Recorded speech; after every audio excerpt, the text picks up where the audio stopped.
I find enjoyment in all field sports, and now and again, it's nice to do something a little bit special. I've stalked deer in the UK for years, but I've never made the conscious effort to go for gold. This year, I want to try and find some of the best examples of all 6 UK wild deer species. First up is the Chinese water deer. So this morning we're here in Buckinghamshire with Owen Beardsmore of Cervus UK, and we're after a giant Chinese water deer buck. Now it's about 6:30, it's just getting light, the wind's in our favour, not seeing anything yet, but there's still plenty of time. They come out for about half an hour in the morning, they move around for a bit, and they lay low for the rest of the day. We're going to try and get one this morning, if not we'll have some breakfast and come back a bit later, but the weather's good and fingers crossed. Also guiding us today is Andy Asher. He knows there are bucks out there which are long enough in the tooth to be considered world-class animals. However, buck fever has set in early. Owen Beardsmore from Cervus UK is a highly experienced guide. He's just spotted an SCI world record. I think it was a gas bottle, but we won't mention that right now. The Chinese water deer population is carefully managed here. The animals are given space to mature, although the numbers still have to be kept in check to protect the crops, which are also under attack from pigeons, of which Andy shoots quite a few every summer. I think last year we done 25,500 pigeons, the year before 27,000, and that's just in 3 months. Crikey. You don't find it's affecting the numbers negatively, or No. Still getting the same yield? Still the same every year. You've seen that, haven't you? Eventually we come across our first Chinese of the morning. They're not quite on the hard shoulder, but it's close. The M1 is as much a part of their lives as the rolling countryside of Buckinghamshire. So it's kind of funny. We've seen plenty of deer this morning, literally 200 yards away from one of the UK's busiest motorways.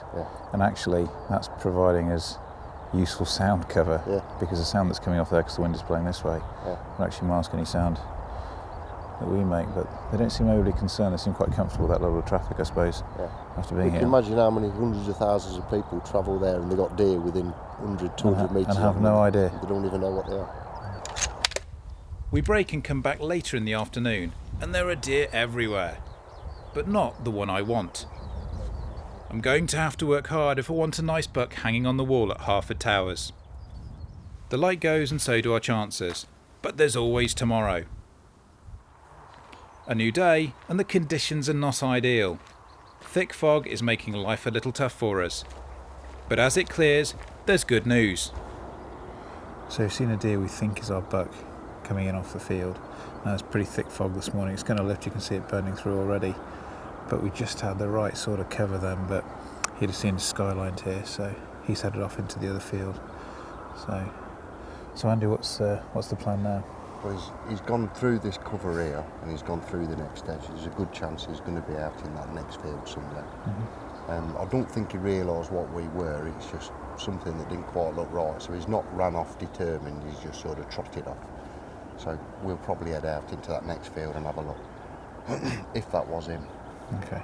There's still plenty of time yet for some more to come in off this field here. So. Sounds like a plan. The buck has us on our toes all day.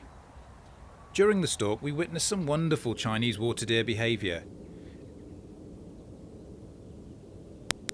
And if you think a fence will keep these little deer off your land, think again. Time and time we see does or less impressive bucks. Normally this would have me itching to pull the trigger, but with my mindset, there can be only one. During late afternoon, our buck is spotted laid up in a field. We can't risk an approach, so decide to work into a good prone shooting position and wait. And wait. And wait some more. Finally, at last light, a chance meeting gives me the shot, and down he goes. So Andy, this little fella's given us a run round today. How's that for a hunt? Just a little bit, Ian. Yeah, it's getting us a run round for 2 days, this one. We spotted him about 2 or 3 weeks ago. We knew where he was living. You've come in and we've tried his best. We've seen it briefly in the morning and the evenings, but only for a couple of seconds.